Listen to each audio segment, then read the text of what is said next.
యాదవుల తరఫున నేను ఇక్కడ మీతో వచ్చినప్పటికీ మీరు హైదరాబాద్కి వచ్చారు కాబట్టి స్వాగతం సుస్వాగతం అన్న.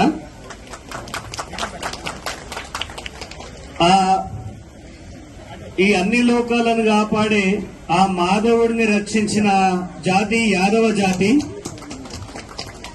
ఆ జాతి యొక్క గొప్పతనం ఏంటంటే నమ్మితే ప్రాణాలు ఇస్తారు,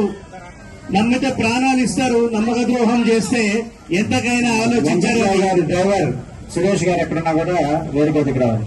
సరే అలాంటి జాతి ఈ రోజు ఒక వివక్షకు గురైతుంది. మన లోపల ఐకమత్యం లేకపోవడమే అవతల వాడికి ఒక అవకాశం ఇచ్చినట్టు అవుతుంది. మీరు సంఖ్యాపరంగా చూసుకున్నా గాని బీసీలో యాదవులది అగ్రస్థానం ఉంటుంది. హైదరాబాద్ యాదవులకు ఒక విశిష్టత ఉంది. అసలు హైదరాబాద్ కి అందం అంటేనే, హైదరాబాద్ ముక్కు పుడక అంటేనే యాదవులే ఈ హైదరాబాద్ కు ఒక అందాన్ని తీసుకొచ్చిన వాళ్ళు. అలాంటి వాళ్ళకి రాజకీయంగా చాలా అవకాశాలు ఉన్నప్పటికీ ఎక్కడో తొక్కివేయబడుతున్నారు.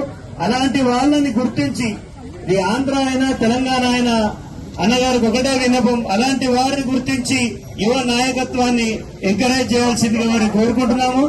వన భోజనాలు అంటే చిన్న పెద్ద, డబ్బున్నవాడు లేనివాడు అందరూ